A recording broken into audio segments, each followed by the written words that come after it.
आपण त्या जातींचे महापुरुष करून टाकले. लोकांना हे माहिती आहे का? रघुनाथ धोंडो कर्वे नावाचा माणूस, धोंडो केशव कर्व्यांचा मुलगा, ज्यानं समाज स्वास्थ्य नावाचं नियतकालिक सुरू केलं, तेव्हा तो काळाचा इतका पुढे होता की त्यानं सुरुवातीला संतती नियमनाची जाहिरात केली, कंडोम. तेव्हा त्यांना अटक झाली. रघुनाथ धोंडो कर्व्यांनी कुटुंब नियोजन आणि संतती नियमन याच्यावर काम करायला सुरुवात केली, त्यांना अटक झाली. त्यांना अटक झाल्यानंतर रघुनाथ धोंडो कर्व्यांचं वकीलपत्र घेणारा माणूस होता बॅरिस्टर बाबासाहेब आंबेडकर, भीमराव रामजी आंबेडकर. ते जेव्हा निकालपत्र घेतलं तेव्हा आशिलाचे नाव आणि पत्ता, आशिलाचा पत्ता भटवाडी मुंबई. बाबासाहेबांचा कार्यकर्ता म्हणाला, बाबासाहेब हे भटवाडी मुंबईतल्या माणसाचं कशाला वकीलपत्र तुम्ही घेतलं? बाबासाहेब म्हणाले, माझा मुद्दा मानवी मूल्यांचा आहे, माझा लढा मानवी मूल्यांसाठीच आहे. तो भट आहे की आणखी कोणी आहे हा मुद्दाच नाही. आणि म्हणून मनुस्मृतीचं दहन करणारे हात सहस्त्रबुद्धे आणि चित्र्यांचे होते. महाडच्या सत्याग्रहाच्या वेळी महाडच्या सत्याग्रहाची जागा द्यायला कोणी तयार नव्हतं. ती जागा दिली इक्बाल नावाच्या मुस्लिम माणसाला. आणि बाबासाहेबांनी तिथे जी महत्वाची घोषणा बाबासाहेबांची होती ती घोषणा होती, जय भवानी जय शिवाजी. बाबासाहेबांचं गाजलेलं भाषण आहे सत्याग्रह करताना, चौदार तळ्याचा. बाबासाहेब असं म्हणतात की मी हा सत्याग्रह अन्यत्रही करू शकलो असतो, पण मी हा सत्याग्रह इथंच करतोय कारण ही रयतेच्या राजाची भूमी आहे. आणि मग आमचा शाहीर म्हणतो, दोनच राजे इथे गाजले या कोकण पुण्यभूमीवर, एक त्या रायगडावर, एक चवदार तळ्यावर. हे तुम्हाला कळलं पाहिजे, हे तुम्हाला कळालं पाहिजे की बाबा शिवबा यांच्यामध्ये काय नातं होतं. आणि ज्योतिबा, अरे छत्रपती शिवाजी महाराजांची समाधीच महाराष्ट्राला सांगितले पहिल्यांदा ज्योतिराव फुल्यांनी. शिवाजीचा पवाडा गायला कोणी? महात्मा फुल्यांनी. शिवाजीचा पवाडा महात्मा फुल्यांनी गाईपर्यंत छत्रपती शिवाजी महाराज हा महाराष्ट्राचा प्रेरणास्रोत आहे हे महाराष्ट्रातल्या अनेकांना माहितही नव्हतं.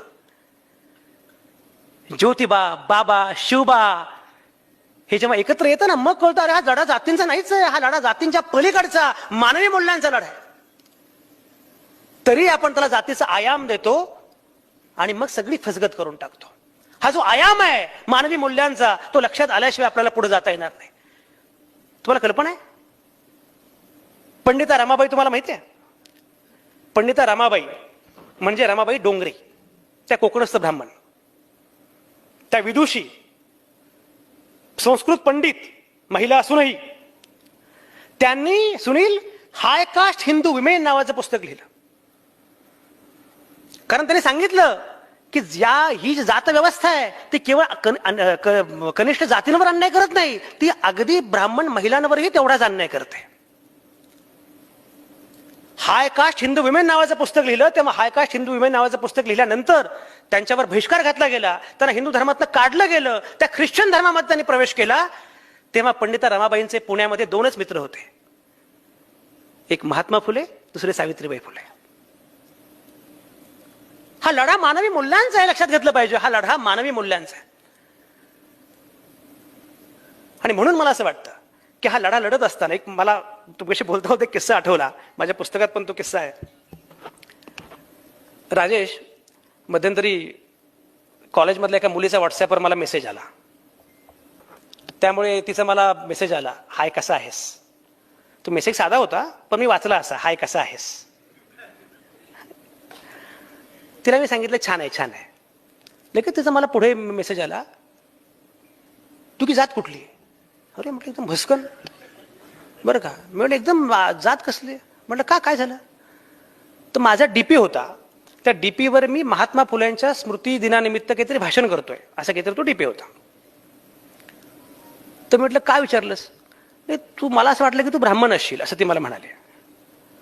मी म्हटलं बरं, असं का वाटलं होतं ह्याला काही लॉजिक नाही, आणि आता तसं का नाही यालाही काही लॉजिक नाही.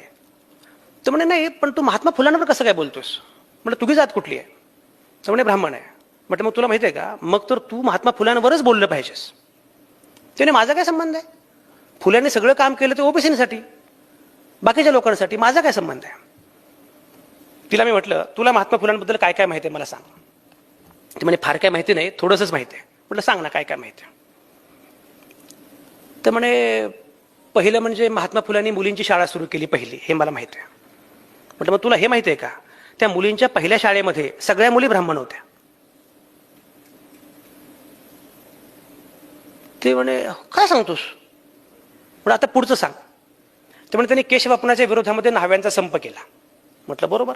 केशवापन कुठल्या जातीमध्ये व्हायचं? ब्राह्मण, त्यातही कोकणस्थ. तुम्ही काकस्पर्श पाहिला असेल. साळी माळी कोळी यांच्या बायकांमध्ये केशवापनाची प्रथा नव्हती, फक्त कोकणस्थांमध्ये होती. कोकणस्थ बायकांचं केशवापन होऊ नये म्हणून ह्या महात्मा फुल्यांनी ओबीसी न्हाव्यांचा रोजगार बुडवला. ते म्हणे हो बरोबर आहे. म्हणजे आणखी तुला काय माहिती आहे, म्हणजे त्यांनी असं काहीतरी बाहेर बोर्ड लावला होता की ज्या काही कुमारी माता होतात, काही मुलींना काही बाकीच्या गोष्टी असल्यामुळे तेव्हा काही संतती नियमन कुटुंब नियोजन असला काही प्रकार नव्हता आणि काही वेळा त्या मुलीचं शोषण पण व्हायचं. तर अशा मुलींनी ज्या प्रेग्नंट आहेत किंवा काय, त्यांनी आमच्याकडे यावं आणि इथेच आमच्याकडे प्रसूत होऊन जावं, वाटल्यास बाळही इथेच ठेवून जावं, असा फलक लावला. म्हटलं बरोबर आहे. तुला हे माहिती आहे का, 42च्या 42 प्रसूत होऊन गेलेल्या महिला ह्या ब्राह्मण होत्या. म्हणजे आणखी तुला काय माहिती आहे, त्यांनी एका विधवेचं मूल दत्तक घेतलं, ब्राह्मण विधवेचं मूल दत्तक घेतलं.